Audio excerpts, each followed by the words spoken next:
Yes, boys, welcome to the YouTube channel. We'll be going over today the trade I took last week.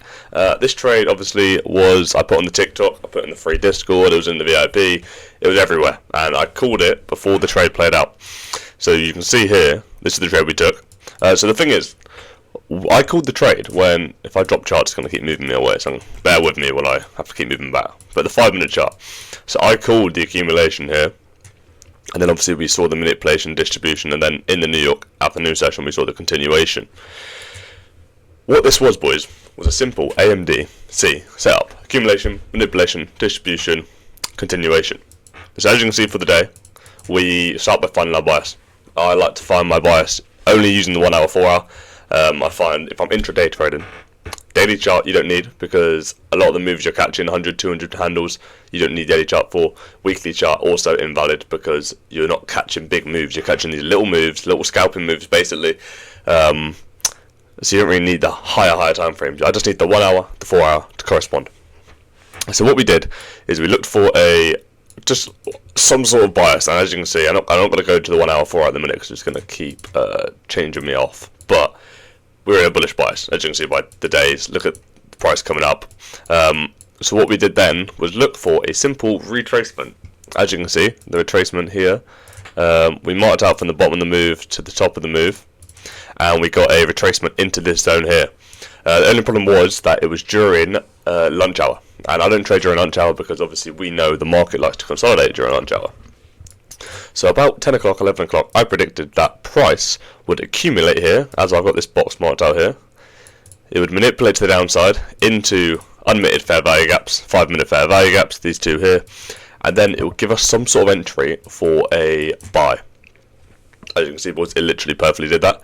So we jump into the 1-minute chart, which is where I actually entered. So obviously this is the 5-minute still. We came down, we looked for this liquidity sweep, this is our internal range liquidity. We took that internal range liquidity. And then I think we also might have had an SMT down here. I can't exactly remember, but if we did, that's even more of a bias confirmation. But obviously we took that internal range, we took the accumulation out, we then manipulated and got an instant reaction up through the upside from this fair value gap down here. So then we waited for a break structure to the upside in the 5-minute chart using the Rachel T fractals indicator. As you can see here, that is our break structure to the upside using the Rachel T fractals indicator. And ooh, watch out, boys, my voice. I'm getting a bit mad today, or I'm getting a bit ill, I think. And then we simply looked for a retracement into the fib, which we had here. See that little tapping? Get rid of that now. Oh, I just double lapped the fib. Fair enough. And then we had a 5-minute order clock here on that fib line as well, with some balanced price range. So that was our entry. Obviously, we wait for a 1-minute inversion as well. So let me drop down and show you the 1-minute inversion. I find, boys, when I started trading 1-minute inversions is when my win rate like skyrocketed, because I found a lot of the time I wasn't like, I'll show you what I mean. But look, there was our 1-minute inversion. Where was it?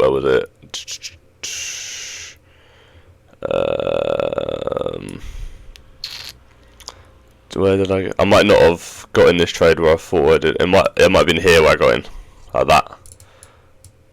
Yeah, that was it. That one there. That 1-minute inversion when we inverse that fair value gap, entered straight off that, and boom, TB's for all here. But like I said, was what I found with the problem with not using the 1-minute inversion was this. So you see price come down. So say price is trading down, it's then done this, and then you would say, okay, I've got my tap into my fib, I've got all that stuff, let me enter. Stop loss being below the low, and TB being reaching the highs. That's what you'd normally do. I found a lot of the time it wouldn't react off a fair value gap here, like a 1-minute, and it would just boom, plummet down to my stop loss. So using that 1-minute inversion allowed for you to actually look at price action in this area, because it could start doing this. Oh, it's shopping, and then drops. But if it's doing this, you get a 1-minute inversion. You kind of know, okay, we've got change of shape delivery in the lower time frame. We've got bullish now structure in the lower time frame. From here, we should be going up. And as you can see from that point there, where we took that trade, we didn't actually come back to break even once, which is good. Also recommend, boys, if you're a break even trader, stop break even. Like, I don't recommend break even at all.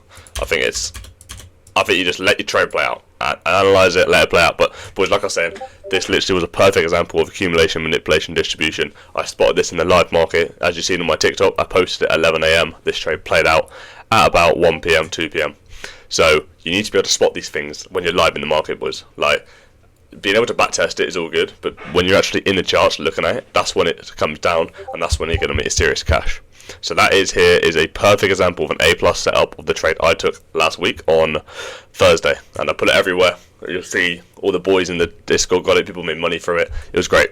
So being able to spot AMD in the live market, having your what they call confluences. So our confluences on lower time frame. I'll write them out for you here, boys.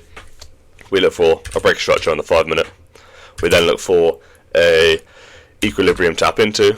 We look for a 5 minute fair value gap tap into / order clock. And then we look for a 1 minute IFVG. So that's our low time frame confluences. After we've had our bias alignment and all of that stuff, we look for that. And we normally just target at 1 to 2. I normally put my TP on 1 to 2, and then all my trades are 1 to 2. So boys, if this was useful to you, make sure you subscribe to the YouTube. Some new YouTubes. I'm going to be posting all trade recaps on here, long form sort of videos on here and shit like that. Me and Will are still going to be doing our joint YouTube, but that's going to be more for like vlogs and IRL shit. So yeah, boys, this will be an informative YouTube channel. You know what I'm doing. So yeah, follow up, boys. Well, sub up and like the video. But yeah, that's the trade you should have took, boys.